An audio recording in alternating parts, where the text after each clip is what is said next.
Good morning, good morning. Welcome to Six Music. You are listening to The Russell Howard Show, just as it is every Sunday morning, except without Russell Howard. And without our producer Adam, and without our assistant producer Adam. You're basically listening to Jon Richardson, abandoned on all fronts by everyone he used to think was a friend. But nevertheless, we're going to have lots of fun. People have been worried about how I'm going to cope without Russell. Namely, Isabella is a perfect example. She's emailed in to say, is Russell really leaving you for Australia for 2 months? How will you cope? Maybe we could find you a support group. Well, the BBC have sorted that out at no expense. They've constructed me the Russbot 3000, who will be joining me for the next 9 weeks while Russell's in Australia. I'm told it's a fully automated Russell Howard that will respond exactly as Russell would. I've never used it before. It's very exciting, so we're going to turn it on live now and say hello to the Russbot 3000. Shreddies, Rice Krispies, Cocoa Pops, Golden Grahams, Crunchy Nut Cornflakes, Frosties, which are really working class Crunchy Nut Cornflakes, truth be told, Pop-Tarts. Well, that seems to be working perfectly. That responds exactly as I would expect Russell Howard to at this time in the morning. We've already got text coming in. I haven't even read the text number, and texts are flying in. The text number, if you want to join in, and do please, seeing as everyone I thought loved me has left, do please say you're still here. Text number is 64046, and the email address is russell.sixmusic@bbc.uk. Ed the Mod has emailed in to say that he was in Bristol when I was there on Friday night. Hello. And he says it'll be interesting to see how bad your iPod music really is. You won't really get to see that, Ed, because to be honest, my music is so bad that I'm banned from picking a lot of the tracks I'd like to, but I will be picking later on 100% belter. And something quite special coming up this week. I think there will be genuine complaints about what I've picked, but I'm excited to hear it. Now, I'm joined in the studio by a friend, colleague, and a man I admire greatly, Mr. Mark Olver. Hello, Mark. See, I love you and I've not abandoned you. No, you haven't. You stepped straight in. But you just said that everyone you thought loved you abandoned you. And you never thought Russell loved you, did you? He was using you. Yeah, but he keeps saying it. Does he really say it? No, he says it on air because he thinks it makes people like him. Yeah, never told you. He's never told me he loves me either. No, he doesn't really love you. We chatted about that last week, but that's a bit tense. Mark is a Bristol-based stand-up, a good friend, and the man... You put me on the stand-up ladder, didn't you, Mark? I did, John, yeah. Do you want to tell people how? No. Do you want to tell them how drunk you were when you saw me? I was slightly tipsy the first time we met, I'll be very honest. I'd had a few beers, and my friend recognised you from the student night that you do, Jesters on a Wednesday, and said, isn't that fat bloke from Jesters?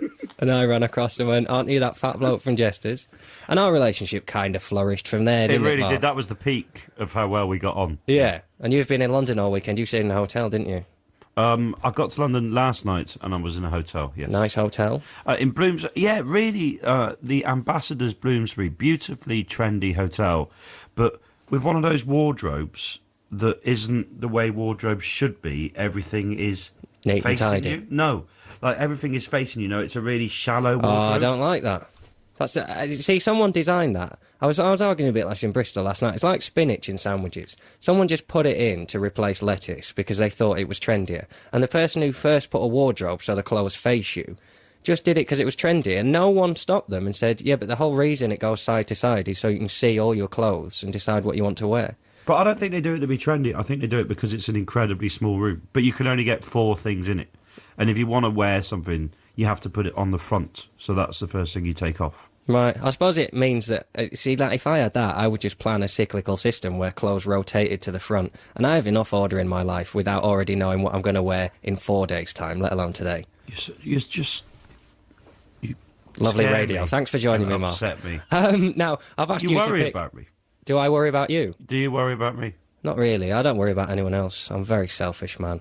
You're quite well adjusted, though. That's why I've invited you in. Russell and I get on because there's both a friction there, and we kind of need each other's affection to get through our lives. There's a sexual tension there. There definitely is a sexual tension. Yeah, and that's completely eliminated this week. Look at that. Look at me and you. Nothing. No sexual tension whatsoever. You have flashed me your massive man breasts before the first tune. My first link in radio, I'm not going to lie to you, I was nervous, and you decided to try and release the tension by showing me your massive man breasts. But considering how fat I am, my man breasts aren't actually that big, are they? Yeah, and there you go, showing me him again. It's horrible. Oh, that's disgusting. Now... The Lighthouse family there. Smoky ballads. The Russbot 3000 seems to be malfunctioning early doors. That was Mr. in the Library. Didn't you enjoy that, Russbot? Yes. Oh, you enjoyed that. Did you enjoy that, Mark? I really like the new direction the Lighthouse family are going in. Yeah, well, you know, Russell really is in touch with new music, and I think that showed there. I quite like that. That was pleasant. Yeah, And I you met them surprised on you, Wednesday. didn't I? I surprised you with that, didn't I? Yeah, you did. Because you thought it was going to be proper rubbish, didn't you? Started off quite sort of, low, and I thought it was going to be sort of moody, and then ended up quite happy. Yeah, no, it's really... And they did a little dance on Wednesday as well, sort of Right. stepping backwards and forwards. So you've met a band. Well done. I've met but yeah, I may have upset them a bit. Right. Well, because we were in this warm-up and there was this big queue outside to get in, and I thought Mr. Hudson and the Library were kind of getting quite famous and stuff. But I don't think they are because no one's heard of them. But They have now, Mark. You've just introduced them to the people of Six Music. Absolutely. I'm sure lots of people have heard of them. So I saw this big queue outside, and I was with a comic called Milton Jones, and he was getting a bit nervous because there were so many people there. And I went, "Oh, don't worry, they're all here to see Mr. Hudson and the Library." And I think the bloke thought I was being sarcastic, but I actually thought they were there to see Mr. Hudson and the Library. I got in trouble with sarcasm this weekend. It's horrible when you're generally sarcastic, and people prepare for you to be sarcastic, and then when you mean something, they assume you're being sarcastic. What did you say? I was being sarcastic about a gig I was at that was fairly quiet, and I pretended I was really nervous, as if to say, it's all right, it'll be fine, it's really quiet. And the promoter thought I was having a go at him because his gig was quiet, and I got in trouble. But, But I am then quite topped sarcastic. it. I then topped it with saying, "Oh, and have you played in Bristol? Because it'd be nice to see you next time you played." And they went, "Oh yeah, we played in a place called the Louisiana." And I said, "Oh, is that place with that really small room upstairs?" He thought I was. You've become quite snipey, though, as a man, haven't you? Well, no, I'm not snipey at all. I think you are. When have I? Let's find out. I'm interested over the next 3 hours to find out whether you're nice or not. Well, we'll Be get very a exciting. tally chart. You never know how people... Yeah, all right, We'll then. get a tally chart going. There you go. All right, nice.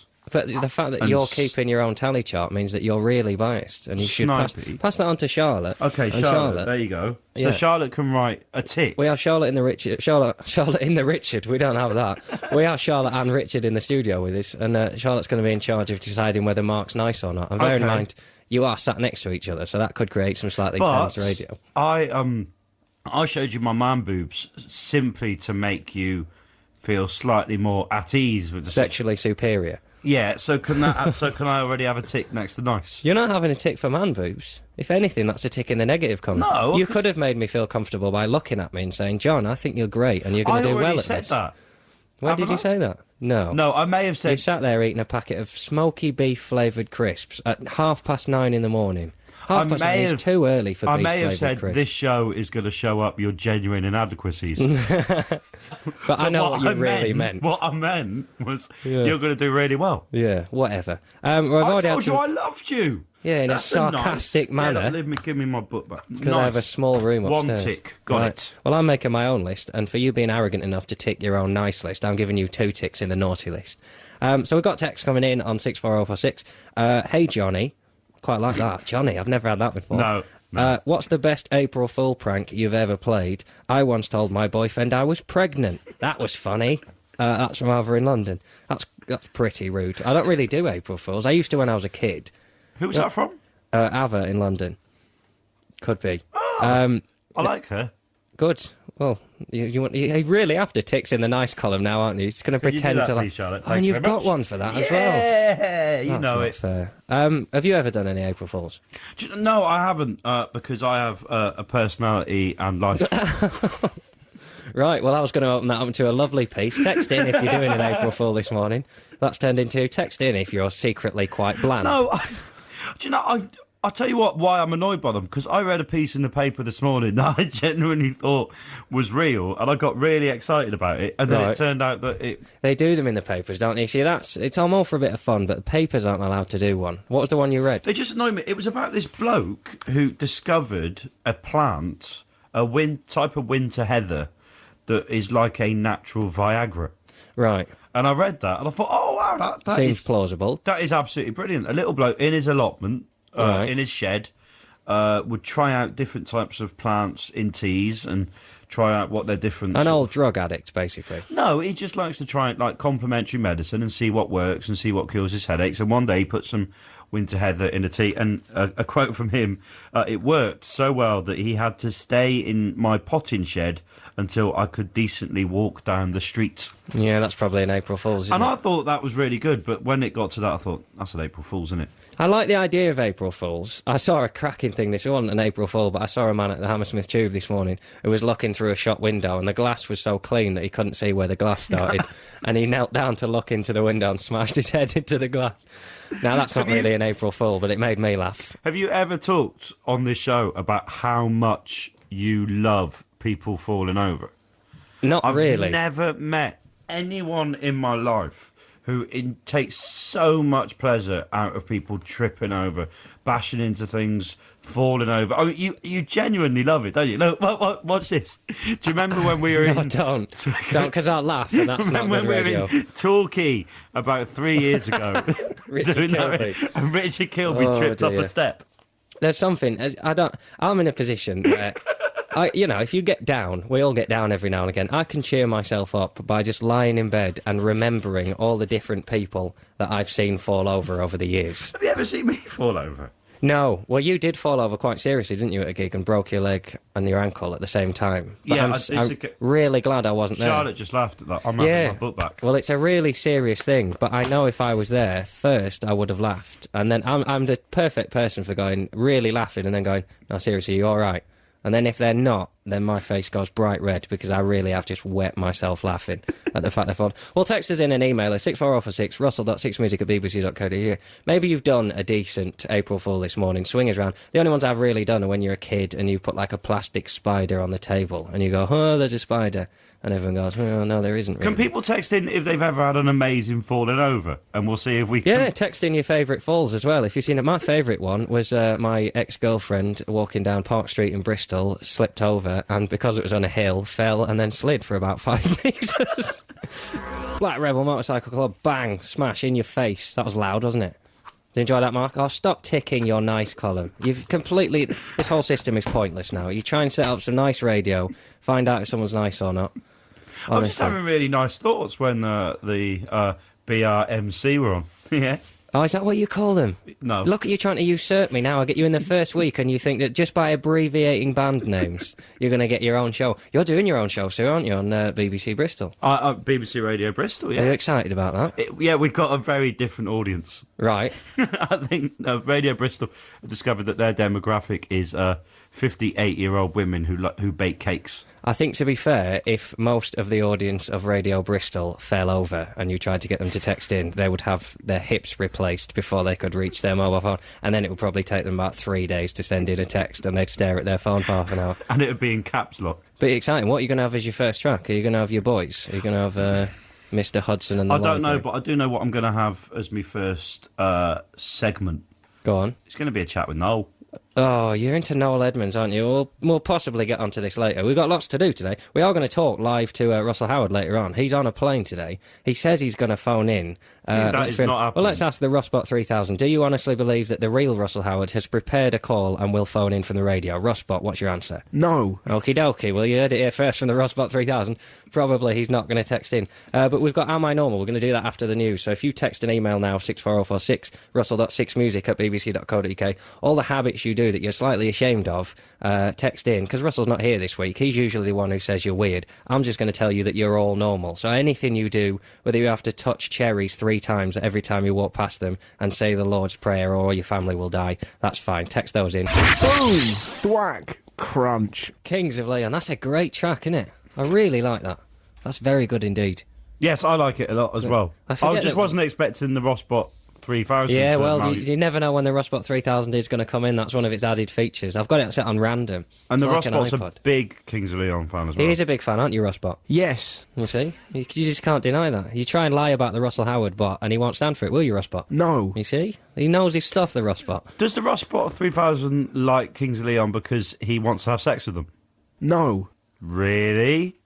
Yes. Oh, dear. You push the Rossbot and it will break. It's a very interesting diet you have to have the Rossbot on. You've got to feed it mud. It's very interesting. We're getting some cracking texts in about people falling over. I'm slightly... I mean, this is an Am I Normal? It's embarrassing when you learn about yourself that you can just read stories about people falling over and happily laugh away through a track that you really like. You only just discovered that? Because that's probably the first thing I knew about you, is that you love other people's misfortune. Yeah, but I didn't know that I could read. I mean, I don't know if this counts, but I was pushed over whilst ice skating in New York by a man dressed as a chicken wearing a tutu and tights. And then, as if that isn't funny enough, I had to fly home with a broken wrist and 2 doctors laughed at me the next day. That's from Alex, you see? Funny. Ice skating, I'm already imagining it. Lots of other kids, maybe you're sliding across the ice, you take 4 other people out with you. Have you got any in? I've got one from Angus in Glasgow. It's a Bristol one, actually. Witnessed the Great Fall in Bristol. While at a bus stop waiting for a night bus, a group of lads approached and one promptly slipped and fell into some conveniently located sick. Luckily for me, I laughed on the inside, unlike the bloke next to me, who got chased for laughing at Puke Boy. Oh, dear. Into sick, that's Do you not like that? I really hate sick. I do as well. When I walk past it, even if it's like dried for a couple of days, I still sort of heave a little bit. And it's always when people are, and there'll be people who've got hangovers on Sunday morning. I apologise for talking about this. It's really not helping you. But the projectile one, when it splatters and you can't even get round it, because in my head, even if I touch a tiny little bit, I know that's on the bottom of my shoe for the rest of my life then. I have to buy new shoes, and I can't afford to be buying new shoes every week. I once walked backwards, and then there's a little asterisk there. That's why I really like this email. Grammatically, this is perfect. I once walked backwards into an old bomb crater and fell about 12 feet down, tearing my knee ligaments in the process. But it's fine, because he says, feel free to have a giggle at my expense, I'm not precious. And then the asterisk says, I was flying a kite at the time. Which, does explain why he was walking backwards. So I've got one from Kieran, and there's at least one word in here that I don't know what it means. So it is like having Russell back. I don't know if this counts, but on a family walk in a distant youthful past, my brother spied a clearing and made a run to get there before anyone else. Unfortunately, the verdant clearing... Verdant just means green. Oh, is that right? It's from the Latin, I assume, verde. Oh, right. Like the French for green is vert. Oh, okay. Oh, right. Oh, so he's basically just gone the clearing, but wanted to confuse me. Well, verdant, I think it means more than... I think it means green in a foliage sense. So it's a nice descriptive word. Well Unfortunately, Kieran has got a lovely way with words, actually. Yeah. I like the cut of his jib. Unfortunately, the verdant clearing was in fact an accumulation of pond plants that completely covered the watery surprise, which confronted my brother moments later. That's dangerous. Falling into a pond, because you get dragged under by frogs. I've read about it in the paper. They drag you under and kill you, mutant frogs. They don't. I've had a really bad week. I've moved in on my own, and so I have my treats. I get up at 8 and I work hard and I write.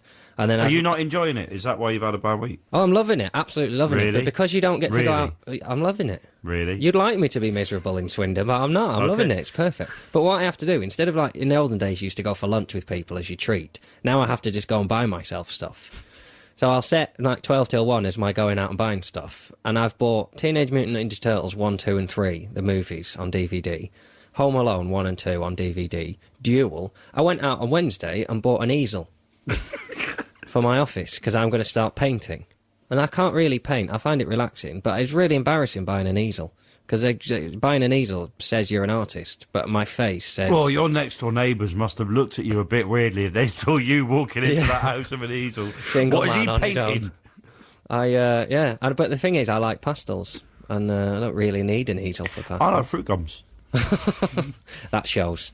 We've had an April Fool's in as well. This is what I'm talking about April Fools. They can be funny, but generally they're just malicious. This one, from Disgruntled Mark in Hertfordshire, says, my mate just sent me a text saying she's got 2 Glastonbury tickets, followed by the words, April Fool. I've been on the phone and the PC for 90 minutes. That's not funny, even on April the 1st.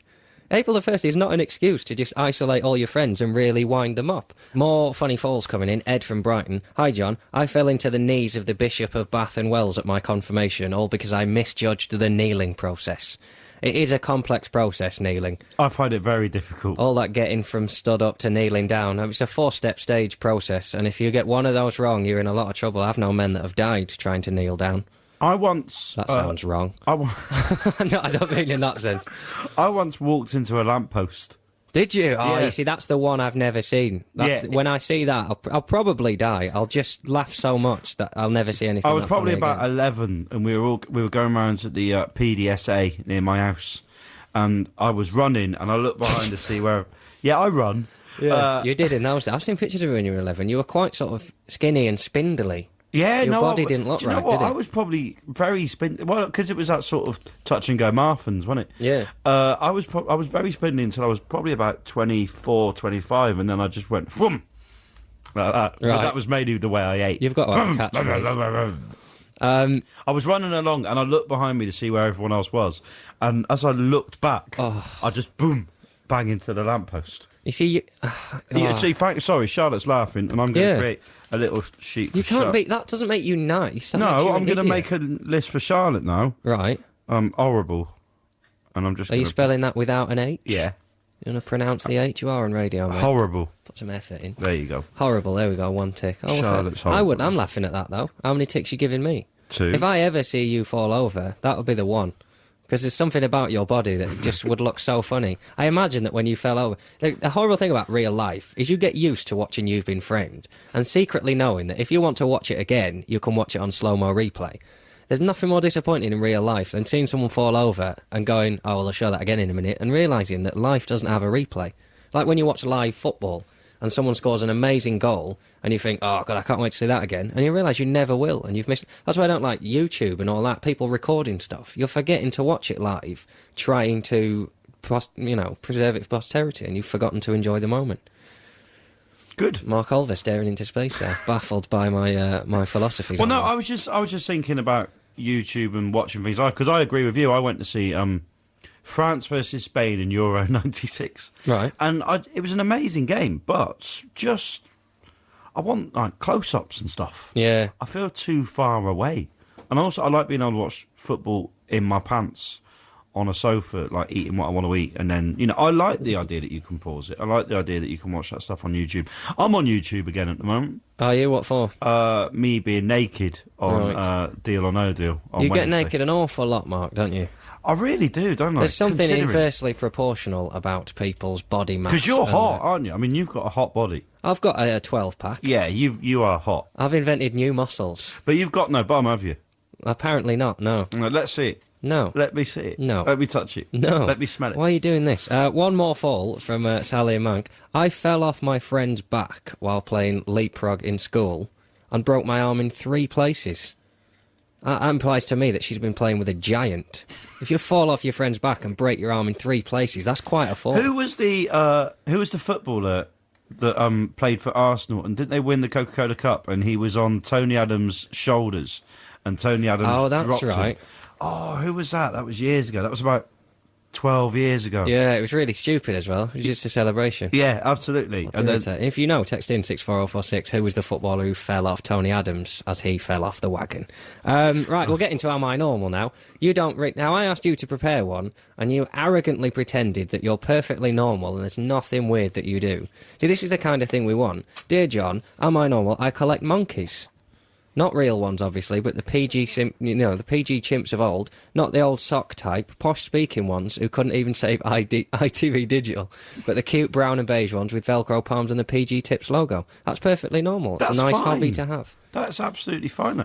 I've just not got... I didn't feel that I had any of the weirdness that you've got, or your kind of little cutty-uppy foodie stuff and, blinking and all that. Yeah, stuff. what is it with me and my blinking? I've been thinking about blinking this week. It's a funny old business, isn't it? Because I had some promotional shots done, and Which look awful. there's a really bad... Well, I emailed in... No, there's not one really bad one. They're on the Six Music... On the Six Music website. I emailed 5 in, because I couldn't get into the studio, so I emailed 5, but they were the first 5 I got, because the rest weren't ready. And I relied on the woman who's doing the thing to pick the most suitable one, and she picked by far the campest photo I've ever had done of me. It looks really arrogant. I just think both of you... I mean, Russell's picture doesn't look anything like him. And I yours, call that picture gay lumberjack of Russell on the website. And yours, you just look... first of all, you're a lovely colour. You've got a lovely colour to you. But on that picture... That should be you called Hugh. Nice. Yeah, thanks. You look... Rars. You look pasty on that colour, pasty on that picture. Why did I invite you in today? I could have done the show on my own. But you're hot, though. But you are hot. I'm looking at the camera, there's something really arrogant. But anyway, the point is, on some of the shots I'm blinking. And when you blink on a photo, you realise how stupid you look when you blink. And I can't understand why you don't notice it. It's so lucky that when people blink in real life, it's quick enough that you don't notice it. Because if you look that stupid when you blink, it's a cruel God that makes you do that hundreds of times a day. And I was also thinking about sleep. Because I don't think we sleep because we get tired. I think blinking is subliminal advertising for darkness. So every time you blink, it's like a little advert for darkness. So by the end of the day, you're so gagging for a long stretch of darkness that you just close your eyes and go to sleep. So it's a pretty out there theory. I've had a lot of time to think. Do you know how the day is 24 hours long? Yeah. And they reckon we should sleep for 8 hours. Yeah. And people tend to work 9 till 5, so that's 8 hours. What a way to make a living. Nice. So we have another 8 hours sort of free time. Do you think if the day was 48 hours long, that we would sleep for 16 hours? What's the longest sleep you've ever had? I'm not very good at sleeping for a long time. I'm good at staying in bed. I can happily stay in bed and not move, especially if Saturday Kitchen's on. That's me gone for hours then. I don't care if it's not live. I'm happy to watch you cook beef and chicken, James. I don't care if you're there or not. About, I don't know, 11 hours maybe? Oh, I love a good sleep. What's the shortest sleep you've ever had? Probably nothing. What a ridiculous question that was. I'm breaking my record right now for nothing. So you haven't got any Am I Normals? No, I didn't think I had. And then Martha told me that I have... Your girlfriend, Martha? The lovely Martha told me that I have a few. Martha? Did you call her the lovely Martha? Yeah. As if she was Bertha? Martha, lovely Martha, sometimes I think you're a dream. She texted in to say, am I normal? I love Mark Olver. Yeah. And I read the mobile number out and said, oh, is this your girlfriend? And what did you say, Mark? I don't know her number. On the only number I know off my head, I know my mum and dad's phone number, and I know Russell's home number. And that's the only two numbers I know off by heart. You see, you've got to learn with the mobile technology. I know your number, I know Russell's number, I know our flatmate John's, I know my mum's, I know my sister's. You've got to learn them. If I had a girlfriend, I'd learn that. You've got to learn them. You've got to learn them. So go on, what's your Am I Normal then? It's mainly to do with food. Because I noticed it last night, actually. I went out for dinner in Teddington. I can't finish food. Oh, yeah, that's true. Because you know how much... Because I love to eat. I really love to eat. But no matter what I've got, I will always make sure there is something left on the plate. Like my drinks. I mean... Yeah. You always order. If I order you a half a Coke, you get really angry with me and go, oh, what, didn't they have pints? What was this, the 16th century? And then you never finish a pint. And sometimes we'll leave more than half a pint of Coke. And I've wasted my money then. I know. I really don't know what it is. What makes me laugh about you not being able to finish food is that we'll very often go out to eat with Russell, who will eat other people's food before he eats his own. Hello, Mark. A little message there. He's very excited, the Russpot 3000 today. He's glad you're in. Is he? Yeah. Is he really? No. He will eat other people's food far before he eats his own. Isn't this true, Russell? Maybe. It is true, isn't it, Russell? Yes. He will eat other people's food before he eats his own, and you get angry at him, and you go, what's doing eating my food? Leave my food alone. But then know full well that you're not going to finish yours anyway. And you order a lot. I do. I always do. A big bowl of Share cheesy chips. I do. What I like to do is order extras just in case, in that fear that my main food won't fill me up. So last night we went for some food in Teddington, quite a nice Italian restaurant, and I ordered a spaghetti carbonara with a portion of potato croquettes just for the side. I can't have potato croquettes because I had the really cheap ones at primary school dinners, the horrible deep fried. Oh, I love those. Oh, they're rank. Them and Spam fritters. Oh, and people put gravy on them, thinking to make it like chips and gravy, but the gravy just, because they're so fluffy, it turns into this horrible, opaque, dirty, it's filth. Anyway, Am I Normals? Arvid's had a great one, and this is exactly the kind of thing we're looking for. Hi, John. While I don't share your love affair with all things stationery, lately I've noticed that I always sniff books or anything papery before I purchase it. Now, that's weird enough, but I can go for that. There's nothing like the smell of a new book. But then he goes on to say, if it doesn't smell right, I can't buy it. So if there's a book he really wants, but it doesn't smell right, he won't buy it. That's exactly what we're looking for. So keep those coming in. russell.sixmusic@bbc.co.uk. Got some cracking ones coming in. This is a bit of a combined text from Ellie and Leeds. Am I normal in finding children falling over funnier than pretty much anything else in the world? I think that's entirely normal. My favourite part of children falling over is the 30-second pause when they're trying to work out whether it would be sensible to cry or not and whether that will solve anything. I saw one in Lancaster where I grew up. There was a big fountain that they built in the centre of town. It used to get all algae on it and go really slippy. And a child tried to run up it, slid, smashed his chin onto the rock. Really painful. But it was the longest pause. I seriously just sat on the edge for 2 minutes with a sort of eyebrows furrowed, working out what had happened, and then thought, yeah, I probably will cry, and then just cried for a bit. Is crying a completely instinctive reaction? Like, if you had a kid and you brought it up and every time it hurt itself, you didn't go, oh, don't worry about it, or you're upset. And if you just literally just went, hey, look at you. I think you can distract kids. If a kid falls over and you laugh and you go, oh, that was silly, wasn't it? Then they'll go, yeah, that was silly. Unless they've really hurt themselves, then they'll cry. But if you encourage them that crying will, lead to their receiving affection, then they'll cry more. That's why adults are so weak. Have you got any Am I Normals more? Well, the worst thing about this, because when I listen to the show and I literally go, I can't believe those people. I've got nothing like them. And then I come in and I start going, oh no, I've got this. Yeah, you see, we're all weird at heart. This is from Stu from New York. Whenever I'm meeting someone in a public place, I always worry that I'm not going to recognise the person I'm there to meet, even if it's someone I know really well. As I'm standing there waiting, I always think, what if I've forgotten what my mum looks like? Right. I have the opposite of that, in that I tend to recognise everyone I've ever met, even for like a second. If I've met them at a party, I go to a lot of parties, do you know what I mean? I meet a lot of guys. Sometimes I'm doobied out of my face. I don't do doobies. But, if I've met someone briefly, I'll really remember them. So when I see them walking down the street, I'll go, all right, and they have no idea who I am at all. And I just look like a crazy stalker trying to make friends with anyone who walks past me. I have that with audiences. Yeah, see, that's it. You recognise someone from an audience. I'm aware that, although I've got a fairly distinctive face, stroke mannerisms. Mouldable. I look like a potato that's been fiddled with. That's what you mean. You could say that, yeah. And Damn right. Thanks, Rossbot. Good to have you here, mate. And like Tom from Hollyoaks, I've been told as well, the 6-year-old kid. Yeah. But I don't expect people in audiences to always remember seeing me gig. Yeah. But sometimes I will meet someone and I'll say, I recognise you. Were you at a gig then? And they'll go, yeah, I was, because I've recognised them from the audience. Yeah. It's pretty embarrassing, that, isn't it? You're a really good audience. I really enjoyed your stuff. That laugh you did after 3 minutes. I don't remember you actually performing. Yeah. Were you on? Kind of. It was slightly tense at the end. Oh, dear. So, yeah, I've got Am I Normal from Oscar in Cheltenham. It says, I'm painting a stepladder white, and I don't know why. You've got to do something on a Sunday. Do you know what? I quite like that idea, though, because stepladders, because I've got a stepladder in my flat that's a communal stepladder. Right. But, yeah, why are stepladders that colour? Why can't they be nice different colours? They generally are, aren't they? Depends if they're made of wood or steel. If they're steel, they're steel-coloured. And if they're made of wood, then they're wood-coloured.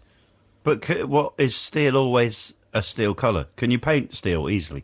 No, stainless steel. I would assume it's lacquered somehow. I can't imagine you can stain stainless steel. No, but I bet there's a spray paint that you could use on it.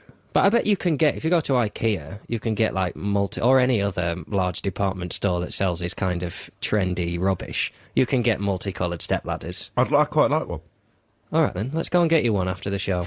Cool. I'm going home to have a vegetable stew cooked by my mummy. I've got an Am I Normal, not from the emails here, but from the Facebook group We Love Jon Richardson. All right, nice. From Esther Jones, and her Am I Normal, whenever she walks past a tall building, she always thinks that someone is going to throw a stapler onto her head from the top floor, because her rationale that if she worked in a really tall building, that's what she would do. Oh, I don't know. You see, now I didn't have that one, and now I do.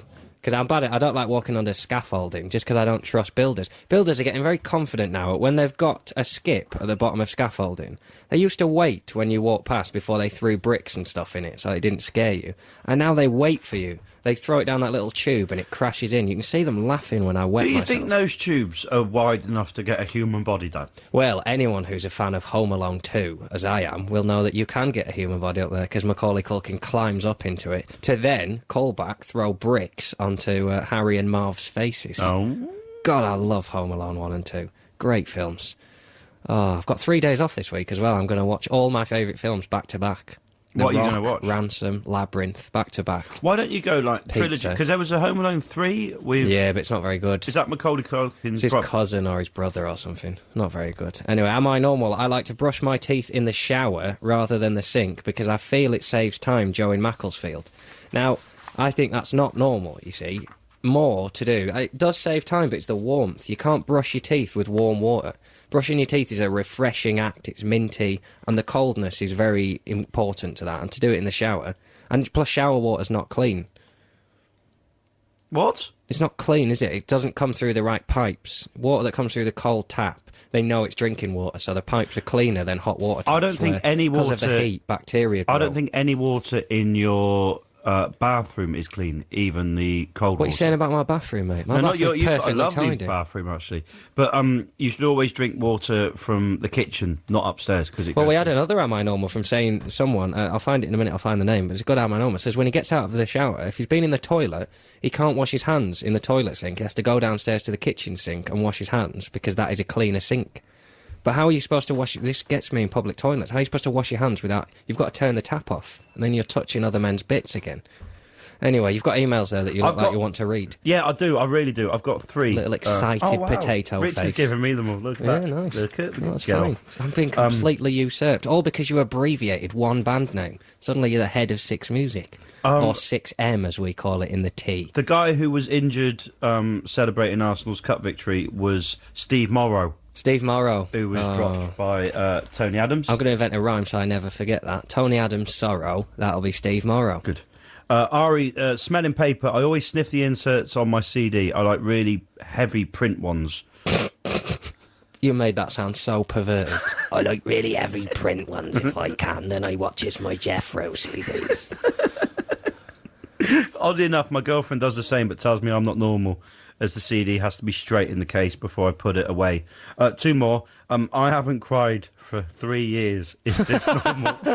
Oh, dear. Well, That's Jim. that's perfectly normal, Jim. But when you go, you are going to go big time. I hope you have a wife or a loved one that you can turn to because, Jim, that's been stored up. Tears are ready to come out of you, Jim. I've got one from Liz. John, am I normal? I like you more than Russell. Yep, you're normal, Liz. No, that's not normal. You're normal, That's Liz. not normal. You're normal, That's Liz. not normal, is it, Russell? No. Yeah, you see, It's a we'll have shame you you've back not got soon. one on the Rustbot 3000 that just says, "Oh, I've got to go. I'll call you back in 2 minutes." Well, it's fine. He's going to talk to us later on, aren't you, Russell? Damn right. Yeah, of course you are. Is he? He is. He's Is going he? to call. Is he, I'm though? having faith, and the listeners have faith that Russell Howard of the Russell Howard Show, russell.6music@bbc.co.uk, is going to call in later on, and he is going to be there for us. If you're joining us for the first time, it's Six Music. Jon Richardson standing in for Russell Howard while he's in Australia. I'm with Mark Olver. Hello. Hopefully you say hello. Hello, John. Hello, Rustbot. Russell does this to me sometimes where he looks at me and then says I'm supposed to say something. Every week I think, you've got to ask me if you want me to say something. And I just did the very same thing to you. We're all the same when we get down to it. But later on I'm going to play a song that, while it not may be on the Six Music playlist, it's a song very... Not may be. Yeah, I think I got away with that. Yeah, I no, I talked think- over it anyway. That's coming up and we're going to chat with Russell live on a plane. We're going to talk about news stories of the week. But at the moment we're doing Am I Normal? And we're having some really good ones in. People are weird. When you get down to it, people are weird. Do you think there are more weird people in the world than normal people? Well, Do you by ever their sit on a very bus? nature, if they were in the majority, they'd be normal, wouldn't they? Yeah, that's a good point. The weirdos. Imagine if I could create a world where the weirdos were the people who didn't sniff books. Where a man gets home and goes, "Oh, I bought you that book you love." "Well, did you smell it first?" God, you weirdo. You just buy a book without even smelling it. What if it doesn't smell like rose hips? I like smelling magazines. You buy a lot of magazines. I buy a don't you? lot of magazines. And that's another one of my possible am I normals, that I'm a bit of a completist about them. Mm. But at the same point, I like knowing that I've not got them all. Does that That's make kind sense? of the opposite of completism. Kind so of, you're although, am I but that's normal? the joy of the magazine is that they're almost infinite, because there will always be magazines, and these magazines will just be published forever and ever and ever. So I like buying as many as I can, knowing that I'm never going to be able to buy them all. Right. God, that's really weird. I've never been into magazines. I subscribed to Men's Health for a while when I was about 16, and I thought I was going to beef up. I tried eating more, I tried doing weights. I'm just skinny build, and I always will be. I don't like it. You might not always be. I might not. No, God, I'm really nervous. That people keep saying, "Oh, it'll happen soon." What's your dad's build like? Get into that age. He's a little bit shorter than me, a little bit fatter than me, but he's sort of used. He's not fat, but he's just, he doesn't do sport anymore. Whereas I work out 12 times a week. Yeah, that's true. I've got my dumbbells in my office, so it's all going to kick off again soon. Are you going to start running around Swindon? No, well, when we used to live in Clifton, I used to go for a lovely run up onto the Downs, down by the river and back into Bristol. I did more than 2. I did loads. I used to go thrice weekly. And now in Swindon, there's nowhere to run. Literally. To baby. Oh dear, that sounded depressing. I like Swindon, it's very nice, I'm happy there. Am I normal? If I touch an object with one hand, then I have to touch the same object with the other hand before I can move away from the object. Al in Bedford. The touching thing is weird, and constantly referring to things as the object, because I think he probably means his wife there. See, but am I normal for reading that email and not really know what he meant, so I have to give it to you to read out? I couldn't quite understand. Do you not do that either, where if you touch something with your left hand, you've got to touch it with your right hand? No. Or if you're walking down the street and with your left foot you step on a grid, you have to stand on one with your right foot? No, although when I'm walking down the street with Martha, lovely Martha, I do have to stand on her left, because I'm left-handed. And whenever I'm walking with anyone, I'm always on their left, because that means that my sword hand is free, just in case. Yeah, well, you see, walking on the left is an interesting one, because I walk on the side nearest the road, because that's the chivalrous thing to do. And no one does that anymore, and people get really weird, because I will very often cross behind people to get on the side nearest the road, but people don't do that anymore. Is that though because you're always one step away from just throwing yourself under a bus? No, I think it's if a taxi, swerved or something, I'd rather it hit me than anyone else. Oh, if I'm passing someone on the road, I will always go roadside. So I'm on the roadside when I'm passing. If they're coming. But say you're walking along with Martha, is it more important to you to be on the left-hand side if that means putting her nearer the road? She might get splashed by puddles, she'll ruin her lovely frock. No, it's always more important for me to be on her left side, so my left hand is free in case I need to battle off. Yeah, you see, you live in a world where you're more likely to get attacked by a scallywag who's going to challenge you to a duel than it is for a bus driver to go up on the curb and knock your girlfriend over. I think you should walk on the side nearest the road. I'm going to give it a go today. Yeah, we're going to walk around. The problem is, it sounds like it's some really, magnanimous, everyone's more important than me. It's not that, but as soon as you've thought that for the first time, you have to do it for the rest of your life. Because if ever I don't walk on the side nearest the road and someone gets hit, I will know that I could have saved them because I thought that in the past. That's definitely not normal. But that's what the Am I Normals are all about, though, aren't they? They're all about you do something once and then you just can't stop. So I've got Gemma from Harrogate, who can't sit in a room with an open door or sleep in a room with a closed window. I hate open cupboards and turned on empty plugs. Oh, she turns on empty plugs. Oh, no, I hate cupboards and turned on empty plugs. Oh, yeah, I'm the same. So she can't do it. That really winds me up when a plug is in the on position, there's nothing plugged in on it. I really hate that. But that's not still using power, is it? I don't know. It's just wrong, though, isn't it? It's wrong. Why? It's dangerous for I quite like it because that little bit of red is quite lovely. It's a little bit of colour in the room. Oh, just paint your stepladder and get over it. You see, some of them are about doing stuff repeatedly. Some of them are just genuinely crazy people having an outlet for their craziness. Amanda, this one's great. And this is one of the ones that you're really sorry that I'm going to read this, because after that, a lot of people will pick this one up. Hi, John. Congratulations on the takeover. I must stress, it's not a takeover. It's a temporary situation. When entering public washrooms, and we can pardon that, she's from Canada. That's what they're called over there. She means dunnies. If they're of the lockable room configuration, lovely terminology, Ander, liking it already, I always brace myself for the imminent discovery of either a recently fainted person or a potentially fresh corpse. Every time she goes to the toilet. It always happens the same way. First I'll see the feet, and then they've got black conservative pumps on, she said. I'll imagine that one of the shoes has been knocked off the feet, only just. And she describes in horrible depth what's happened to the body. And then she goes on to say, what concerns me the least isn't the fact that I'm going to find this body, but the fact that I expect to. So that if it ever happens, my reaction will be, finally, I've been waiting for this forever. Not shock, fear or sadness, or any of the usual reactions one would expect when finding a body where a body shouldn't be. Can Amanda email back and let us know how old she is and if she's single and if she's interested in Jon Richardson? Because she sounds like your perfect woman, mental and sinister. We can never get together, because if I knew that would make her happy, I would murder someone and put them in the toilet for her to discover. I was just chatting to Imran during the news from the Music Week, and he's got lots of news on Glastonbury. So the man who texted in his "Am I Normal?" that his friend had pretended to got tickets, they're going to be talking in the Music Week this week about how to get tickets and what to do if you haven't got tickets, and they're going to talk to Mr. Evis himself on the phone. We were talking about this earlier, but can Imran find out that, because you had to register with a picture of yourself, didn't you? Yeah. And that's how you could get tickets. So is anyone going to try and get a ticket based on someone that they look like? Right. So you're implying that you could have plastic surgery to alter your face to someone who has got a ticket? If you have, like, a beard and someone else has got a beard... What are the odds of that? I can't believe that would happen. I think they'd rumble you on that straight away. And two beards, you're having a laugh, aren't you? And they've applied for a ticket, and then you go, well, I want to go to it, and I can't go, and I've got a beard. Well, I've got a beard, and I want to go. Well, use my picture, because we both got beards. And I suppose you could do that. And then I say, if you go for the whole hog, and say you're a man, and a woman has a ticket, and you haven't got one, and you have a full sex change operation, then even if you get to the door and they go, well, you're not really that person, are you? I think they should let you in anyway, to be honest. Yeah, absolutely. If you've had a sex change operation to get into... I'm not a festival man, to be honest. Sleeping in tents and soiling yourself in mud.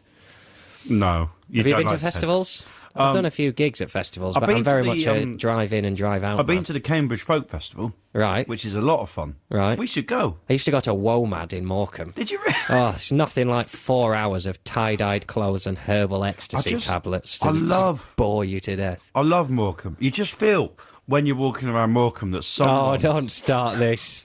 Someone in Morecambe is going to do something beautiful. Filthy beast came to my house when I used to live in Morecambe and was giving my mum all this spiel, flirting with my mother blatantly. I'll tell you, she's hot. She is. Hello, Elaine. How are you? She looks like Joss Stone, you say. Hello, Elaine. Just leave it, mate. She's listening at home with my sister in my house, so just back off. Yeah, he was giving it all that, The thing about Morecambe is, you know that even though it's a really deprived area, somewhere there's a child that's going to achieve something brilliant. really disgustingly flirtatious. And then what he actually said to me when we went out to get some takeaway food is, I really like places like Morecambe because you know that the women here have got nothing better to do than to sleep with me. That is a big tick in the nasty column, Mark Olver. You are a filthy beast. Am I not wrong, Mark Olver? Yes. Yes, indeed. Shall we have more from Mark Olver? Please. I disagree, Rossbot 3000. Now, have you got a news story, you filthy beast? Yeah. There's a guy who works for one of the teachers' unions, ATL. Oh, he loves children who just want to achieve stuff, doesn't he? A guy called Martin Johnson feels that schools shouldn't just teach history or French, but they should teach other subjects such as Spanish, walking and thinking. Right. Quite basic. Yeah. He says, for example, manual skills, the ability to use tools, right, the ability to cycle, the ability to walk in a variety of styles. So caveman lessons, basically.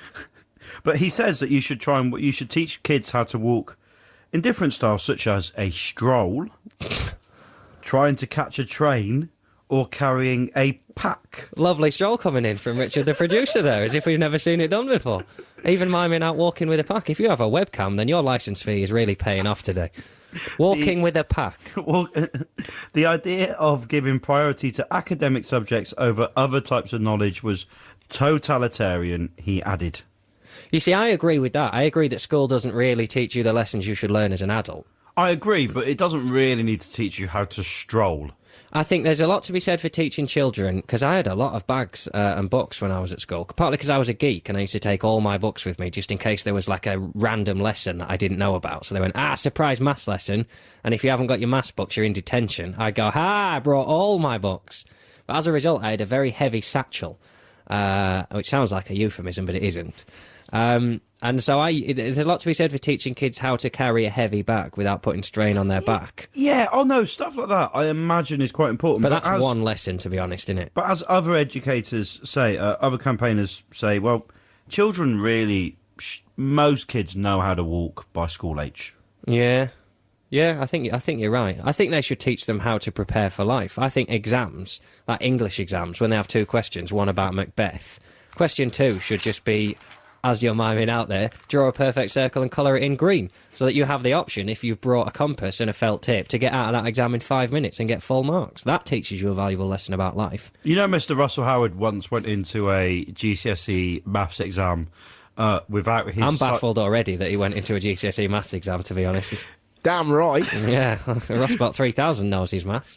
Without his... What's 1 and 1, Rossbot 3000? No! Utterly baffled. We're having the maths add-on next week. At the moment, we've just got begging. Please. And arrogance. Damn right. That's all we've got. In the he went basic into package. a maths GCSE. He forgot his scientific calculator and accidentally took the remote control. Oh, yeah. Yeah. Probably just because he was carrying it round with him anyway. I feel sorry for kids. There's too many standards for kids, aren't there? They have, they have standards they're supposed to achieve now before they get into play school. That's ridiculous. You can't set standards for children that young. Oh, I did really well on not sticking crayons up my nose, but I failed on not soiling myself in the sandpit. That's too much for kids. Just No, let I them chill disagree, out. because I think a process of assessment for young people just helps them map their development as they get older, and I think it's useful for sort of organisations like social services and educational Oh, departments. God, you're and dull educational sometimes, aren't you? I forget you used to be dull.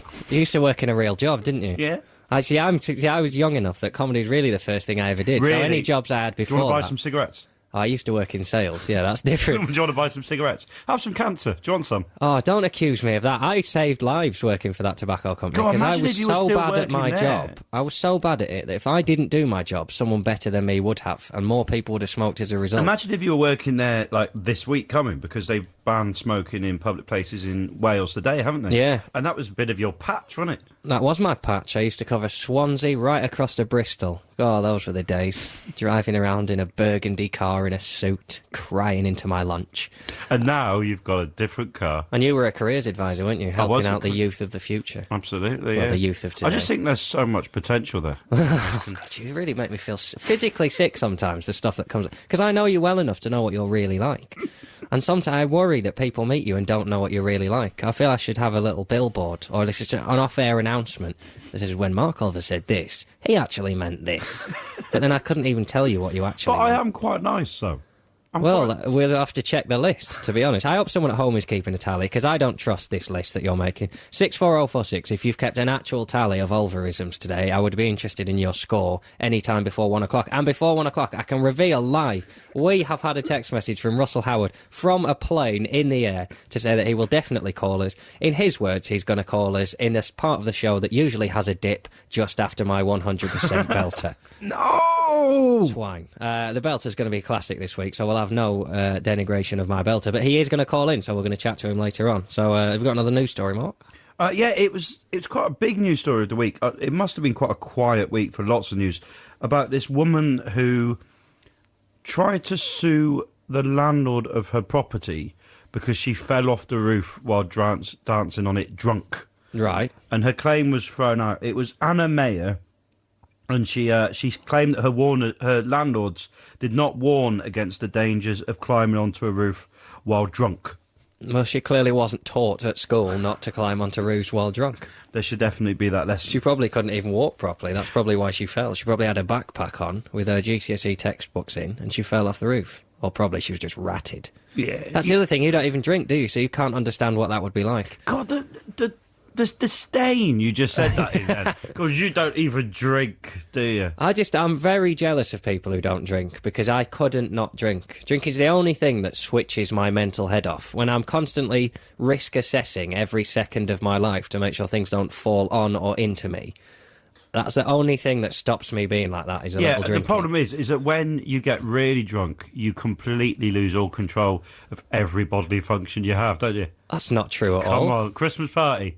What did I do? December the 20th. Oh, no, we're not talking about that. Russell tried to talk about this on air. What is this obsession with talking about embarrassing stories from my past? You're listening to the Jon Richardson show, soon to be carried out on his own. I don't know why I invite people in. They just say horrible things about you. But because I've never drunk, I don't know what it's like to get a bit tipsy and then dance on the roof. Maybe when you're tipsy, you think dancing on a roof is actually all right. Of course you do, yeah. It's the best thing in the world. I tell you what, if you could listen to my belter this week and not dance on a roof, then you're a stronger man than me. I'll be up on the roof. Come rain, wind or shine, I will be dancing. I don't think have I ever seen you dance? No, I don't dance in public. Just in my bedroom. I've had some cracking dances in my bedroom. What have you had? I'm a bit like Les Dawson. You know, they said of Les Dawson that to play the piano badly, you've got to be able to play it really well. I can dance really badly. And that is because secretly I could win Strictly Ballroom. Is that right? Yeah, I could. How close, fame-wise, do you think you are to being invited on Strictly Ballroom? About as close as you are to meaning that you care about the future of the children of this country. Oh, vicious. You won't think that when you read Reader's Digest magazine in June. Are you in Reader's Digest? Yeah. What have you written for Reader's Digest? They've written a thing about me Digestion? No, about me doing stand-up and also being a careers advisor. Right. And there's a photographer came to Bristol last week and took a proper portrait, and I'm going to be like a whole picture of me on the back cover of Reader's Digest magazine. Well, be sure to check that out in an article you can see this week entitled Shadows, Lies and Fried Chicken with Mark Olver. Freelance Hellraiser there, and we don't belong. Pretty much how I see myself, a freelance Hellraiser. Or the fact that you don't belong. Well, pretty much that as well. But we freelance Hellraisers very seldom belong. That's the nature of our work. We go There around. aren't many Hellraisers on a wage, are there? There are a few, but we don't respect them because, you know, they've given in to the man. I think if you're going to raise hell, you do it on your own terms. Do you know what I mean? Yeah. I suppose if you're freelance, then you can be VAT registered as well. Well, that does it takes a bit of pressure off as well. Well, you're listening to Jon Richardson. I've got Mark Olver in the studio. Yeah, hello. Hello, Mark. Hello, Ross. Hello, Ross 3000 Potts. chipping in there. He's been quiet today, but when he's chipped in, generally it's been pretty useful. What do you think? He just needs some sugar. Cereals. Cereals. He Sugar just needs puffs, some. that's what he it just sadly, the technical guidance is very clear that you can only feed it mud, isn't that right? Absolutely. You see, if you give it anything but mud, it will malfunction. Right, well, coming up in the next hour, we've got music from the Beatles. You like the Beatles, don't I've heard of them. you? Block Party. Heard of them. Beth Orton. Heard of her. Oh, I thought you were going to say heard of them. That would have been funnier then. Anyone else with a B? The Bee Gees. Batman. Like his work. Well, we've got Belter, which starts with a B, but you can only really precede that with 100% if you know what's good for you. Not today. Not I've spied today. an Alan Cochran in the studio as well. He's going to join us. He's doing a run at the SoHo Theatre coming up, so we're going to talk to him. We're going to talk to Russell Howard. We're going to have some news. It's going to be pretty exciting. I'm physically excited. I've heard that the last hour is always the best hour, and that everything peaks towards the last hour. Has that been said? Well, we better start this off big then, so enjoy this. Well, not that, obviously, because that's nothing. I'm sure I pressed something then. I pressed that, didn't I? I'll press it harder. I've been told not to press the buttons too hard, because Russell presses them hard because he gets excited. Does he I'll press really? it Does he again. really? Does he really go for it? Big Yeah, star. he clunks them, I've been told. So this is not your fault, is it? This little This isn't my malfunction? fault now. Is it my fault? Richard, the producer, was that my fault? Oh, he's nodding. Well, He you're doesn't listening know. to the last ever Jon Richardson show on Six Music. Now we're joined by someone special. Hello. I didn't know whether... Hold on. I turned to you as if you were going to say something then, Alan, but then I realised how arrogant it would be if someone says we're joined by someone special and you go, yeah, you're pretty right, you are. Yeah, I was thinking about the word special and its many connotations. Oh, of course, yeah, well, it has that. Hello. That's a recent thing. I don't like that. I don't like the new It's new not use of progress, that. is it? No, it's not, Alan. I'm joined by Alan Cochran, who is Hello. a good friend and a man... I don't know what... You're not a nemesis because there's no negativity to it, but we're very similar people. Well, you're more organised and thorough than me, but yes, we have I'm more organised and thorough than most, we and have a that's not a certain- good thing. we have a certain plain-speaking charm, apparently. Yeah, but both into food far more than Yeah. people. Yeah, Society or sandwiches? Alan Cochran. sandwiches. Mark Olver. Society. Society. Charlotte. Sandwiches good. Richard. Sandwiches. Oh, sandwiches but Hold with a on. grimace. Sandwiches take it. 4-1. So I'm the fattest one in here, and I'm Yeah. the only one that likes people more than sandwiches. Yeah, that's because you know if you grease the wheels of people, then you'll get bought sandwiches. So secretly, you're going for sandwiches. Yeah, I thought he was a do-gooder, but you've found a more sinister angle there. I generally do. Yeah, there's undertones to everything if you look hard enough, or B, just invent them. So how are you, Alan? I'm very well, very well. What I was have you been up listening to? to the show on the television before I set off on Oh, the yeah. scooter to come in. It's been funny. I like the bit about people falling over. Oh, you That can't was beat when it, I can you? left. Those have dried up, by the way. Don't feel that, Have they just because really? we've moved on, I still need laughter in my life. So 64046, russell.6music at bbc.co.uk. If someone's fallen over, and even if they've really hurt themselves, go and help them, but first text in and tell me what's happened. Is there a clip on the internet of Russell Howard falling over at football? I've no idea. There's a clip on YouTube of him falling off a stool at a gig. That's always worth a little check that if you want to right? check That sounds YouTube good. for Russell Howard falling off a stool. I once had a great morning in a flat that I used to live in, which my bedroom overlooked some back gardens, and it was a sunny day, and I saw a person, I can't remember if it was a man or a woman now, get out a deck chair and very slowly and excitedly open it out and put the deck chair up and then fall through it. It was great, and nobody else saw it. It was just one of those innocent moments, cheered me up for the rest of the day. Deck It's chairs wonderful. are the only thing on You've Been Framed that I will allow a build-up for. I don't like clips on You've Been Framed where they mess about before and just go straight to the good stuff, but deck chairs are the only one where you think, let's see them putting up the deck chair, because I know you're falling through it. Yeah. I watched it last week for the first time in years, and I watched it for about 20 minutes and really liked it. Oh, it's unbelievable telly. Say what you like, it's one of the best shows on telly. With Harry Hill doing the haven't voiceover at the moment. Have you not seen it? I like TV Burp, but I have not seen. Can't believe there isn't a DVD or something. I mean, I would watch that over and over. Animals, children, old people, all colliding. One day there'll be a clip of an old person slipping on a hamster and knocking a child over, and I will retire from any form of public engagement and just watch that until I die. It sounds like your sort of thing. Yeah, that's exactly what I'm into. So you're coming up at the Soho Theatre, aren't you? I am. I'm on there next weekend, I suppose it is now, isn't it? I'm This always coming confused weekend. by this weekend and next weekend. Well, the clocks went forward last week, and you're still adjusting, aren't you? I It's am, thrown yes. you out. Yes, You've lost indeed. entire weeks. It's troubled me. But it's Thursday, Friday, Saturday, and the show is called Telling Stories and Smiling on the Weak Jokes. 'Cause I'm a fan of a title that does what it says on the tin, and it's good fun. It's got some funny lists in it, which Well, I'm a man who likes a list. How Yes. detailed are your lists? there's They're not necessarily to-do lists, are they? See, I'm talking about No. to-do lists. No, although I do occasionally do a to-do list. Right. Have you ever done a to-do list where item 1 has been get up? Well, I have done to-do lists where there's been the words eat and wash. Yeah, And, great. That's exactly. Eat's a bit vague for me because eat's a task you can split up into 3 sections: prepare cereal, eat cereal, wash up bowl. That's 3 tasks you've done there. On your to-do list, do you ever, at the end of it, do a to-do list for tomorrow? I've never done that, although I have at times had several lists going on and had compile lists on my piece of paper to get boiled down into one piece of paper. That would become too much like Groundhog Day for me, I think, having more than one to-do list on the spin. Well, you see, I have to split them up because some are to-do lists and some are to-buy lists and some are to email lists, and they're separate lists because I you know, you can't have things you need to buy on a to-do list because they never really go off. So a to-buy Well, of list course, is... they go off when you've bought them. Yeah, but you never really go out and buy 5 or 6 things you need at once, do you? Like long-term Well, what's things. the point of Have you having a heard of list? shopping? Yeah, but you know when And you... it's shopping when you go out and buy 5 or 6 things you need.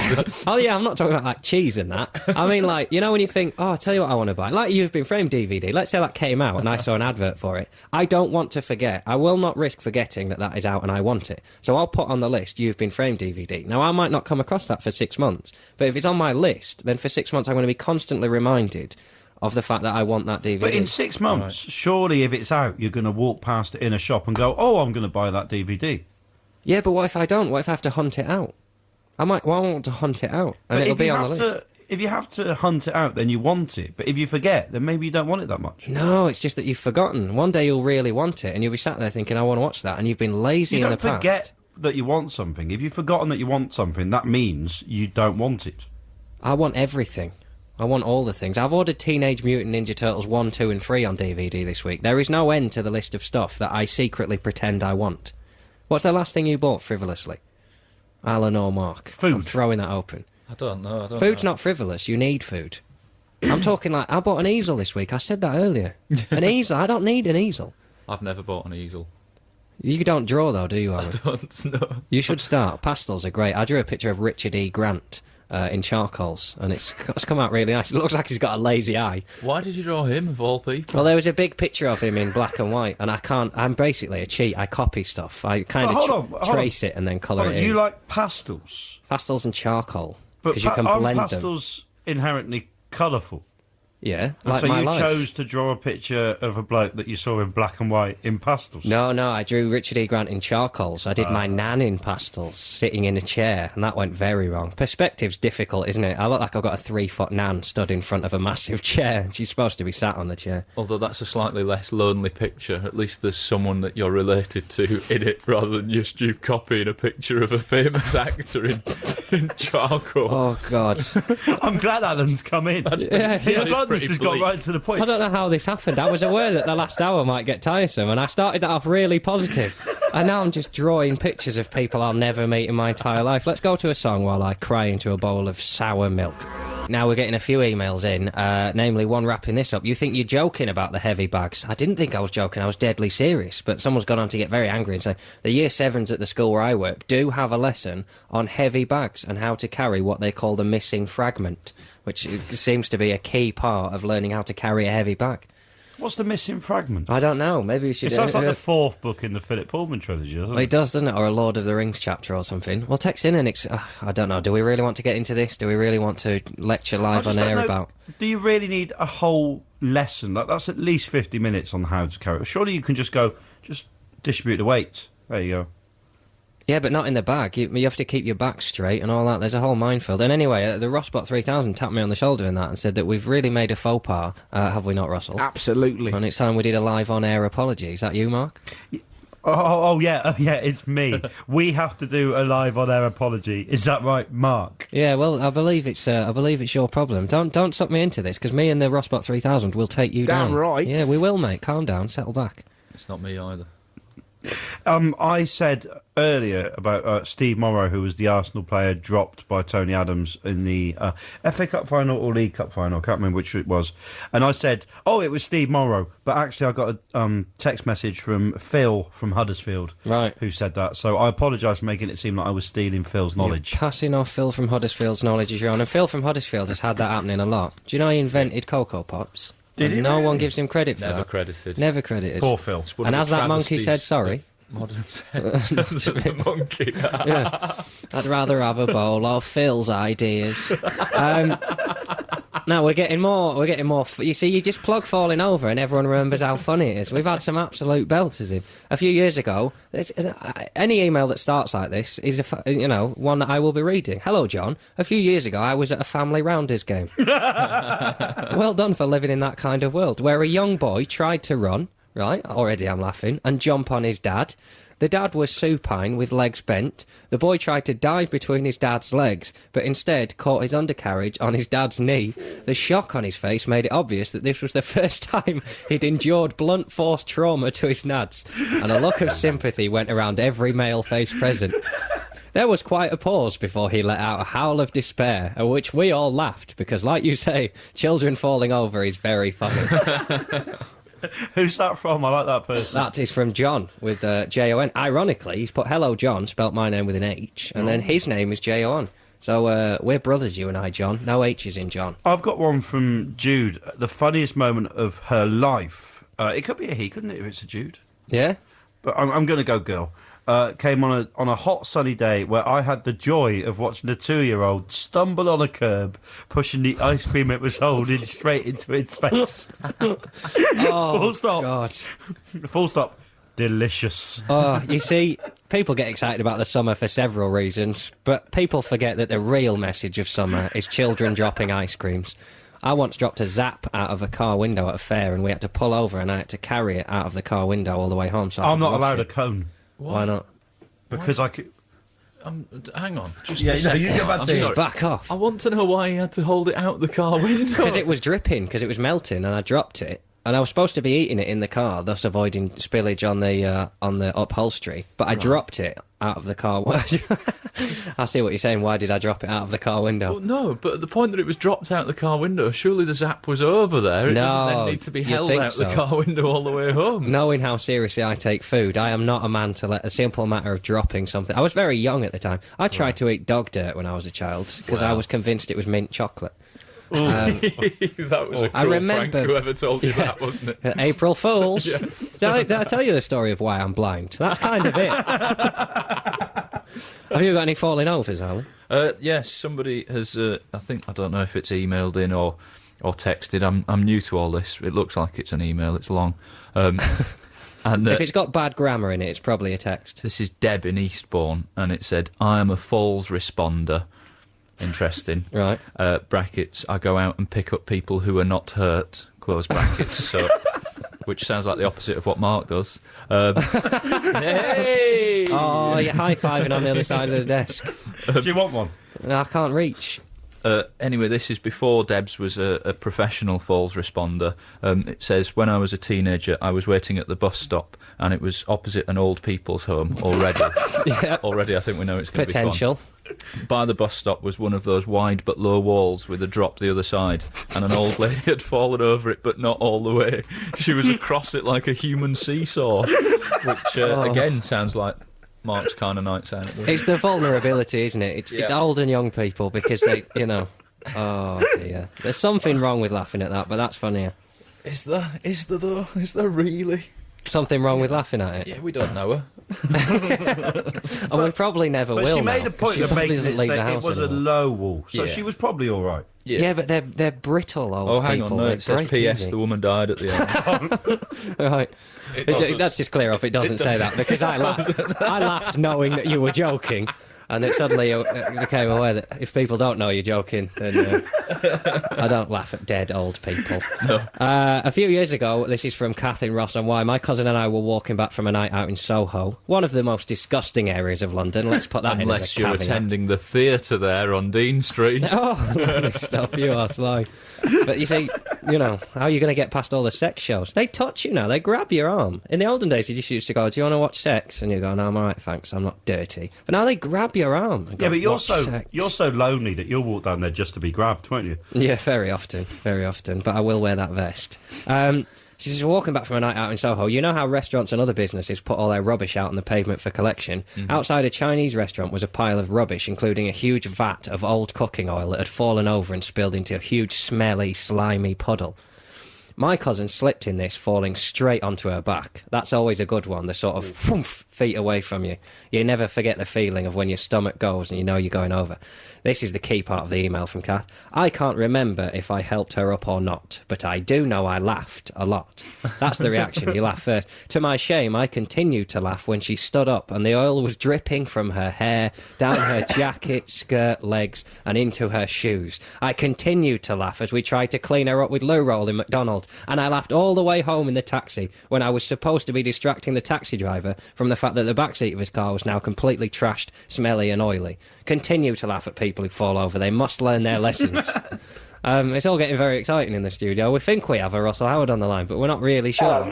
There he is. Hiya. How are you? How are you? Oh, yeah, I'm all right. There's clearly some sort of a time delay. I'm in your chair. Lovely. Well, I am stinks. on the toilet.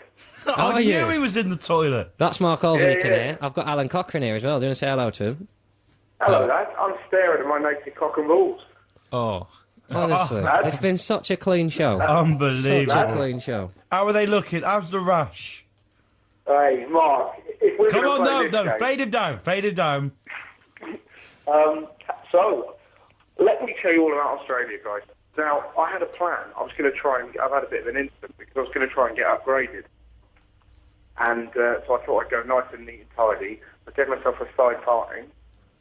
Just about to get to the desk. Upstairs or downstairs?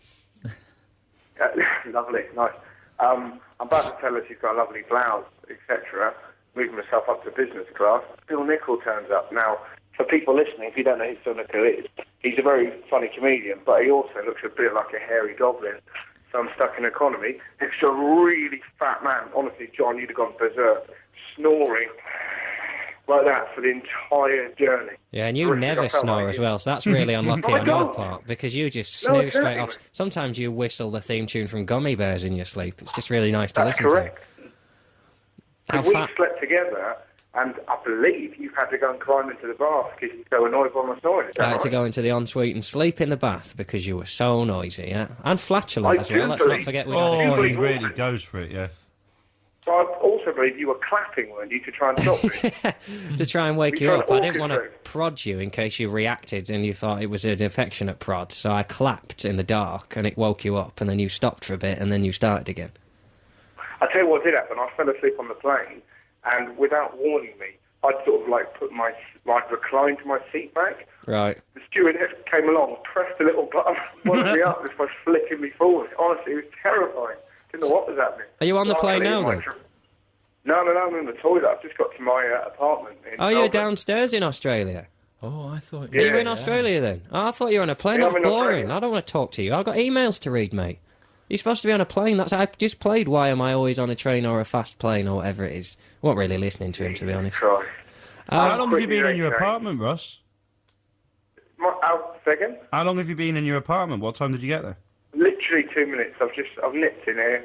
I thought I'll ring up my friend John, my friend Mark, my friend Alan, have a lovely chat, and I find out the young man who I've given the job to is gobbing off, saying he's got emails to read. But you got in there for 2 minutes, and you decided the first thing you'd do would look at your naked genitalia.